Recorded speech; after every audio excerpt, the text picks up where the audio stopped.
И какво става, хора? Аз съм ходил и в днешното видео ще играем на FC Mobile. Сорка. В това видео ще купим Христо Стоичков 100. Точно така, 100.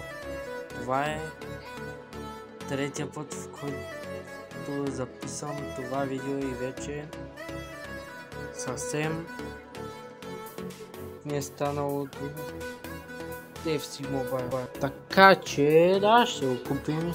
Няма да играм с него, понеже няма време. Може да се абонирате, ако искате още видеа на FC Mobile. Разбира се, както ще си правим, ако това видео няма поне 100 гледания, няма да продължавам на FC Mobile. Може да сте много, но това е като цяло, зависи от вас, защото по друг начин, освен от гледаните, не мога да разбера също дали ви харесва. Така че, да, това е. Ще отворим малко пакове, малко ще поразгледаме всичко как е. Това между отбора не е чак толкова зле, не е чак толкова добре, докато за човек, който не отваря играта, мисля, че е окей.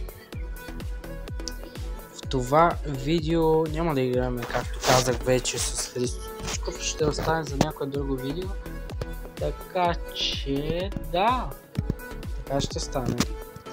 Също ако Митева гледа това видео, я питам кога ще снимаме видео за Бога, само или да е събота, или да е неделя, или да е вечерта, или да е сутрин, ама някъде след 9, като вечерта след 7.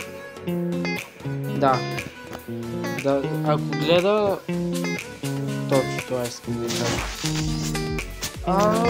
Какво друго ще правим това видео? Да, ще отворим малко пакети, между този пакет миналите пъти, като бях обработването, има много яка музика, но сега между доста добра казата, Рафа 99, 94, 99 да се пази е повече от добре. Пък и даже мисля, че може да влезне в отбора, което как по-добре тук между да си вземе един безплатен мъщарано, все пак кой ви дава наистина?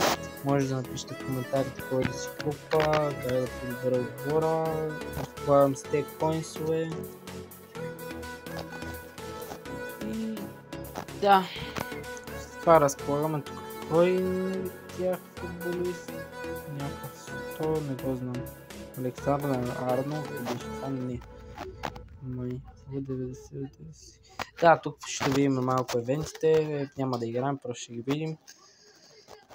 Това видео е 10 минути, така че ще трябва тук 94 до 101, но наистина не знаете просто колко ме мързи да игра на тази игра. Не е чак толкова лоша пак. В принцип за мен наистина не е чак толкова лоша, но не мога да игра. Просто то не е, че мога да игра, играта, която най-много сега играе е Clash Royale. Даже аз май не играя друга игра. Според мен Clash Royale е много добра игра и трябва задължително снимам видео на нея. Най-добра игра като за сега, нали, да не разбирате. Да, като цяло. Леле, много пъти казвам като цяло, да. Но какво? Не от Димов. Мазна. Не, наистина не е от Димов. Просто обичам да го говоря. Все пак ние, какво да си кривиме душата, аз съм си детенце. И другите маняци, където снимат там...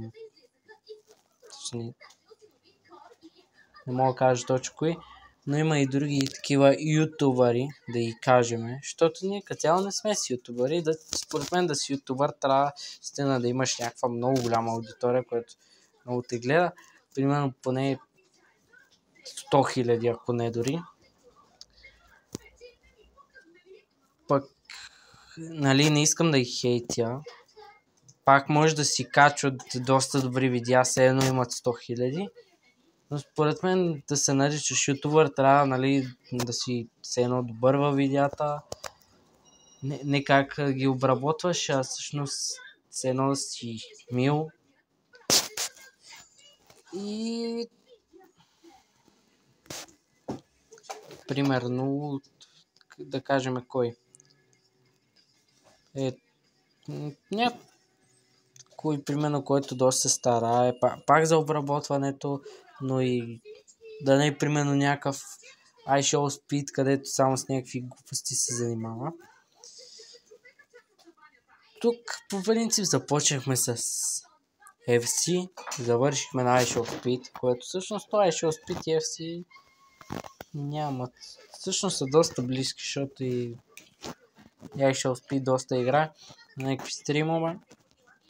Пак е забавно да го гледаш. Никой не може да каже, че не е за Албания се пада. Само тогава, като видях Албания, ми стана лошо. Това никога не съм го чул, честно ви казвам. Между другото имаше един доста известен такъв футболист с това име, но не си спомням точно от коя държава беше. Тук получаваме някакво лого, някакви коинсове, още някакви пакетчета. Добре дошли са, нали? Това мога да кажа. Какво? Друго?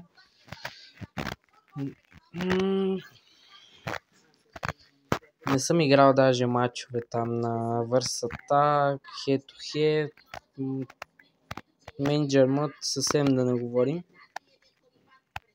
Manager Mode според мен е доста голяма глупост, понеже не работи много добре. Тук ми се пада Lineker, който си мислих, че е трейдабъл, но за жалост явно не е. Много тъжно. В принцип да, може да влезе на място на Бербатов, ама защо? Между другото трябва да си купа Бербатов в 93. Поне, защото ще е много яко.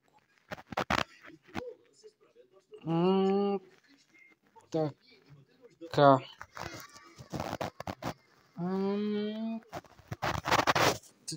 Да, това е. Какво мога да кажа? Не знам дали да ви оставям те още 3 минути, поне. Така че май няма, защото не се случи нищо яко. Надявам се пак да ви е харесало видеото. Ако ви е харесало, абонирайте се, харесайте. И от мен, чао!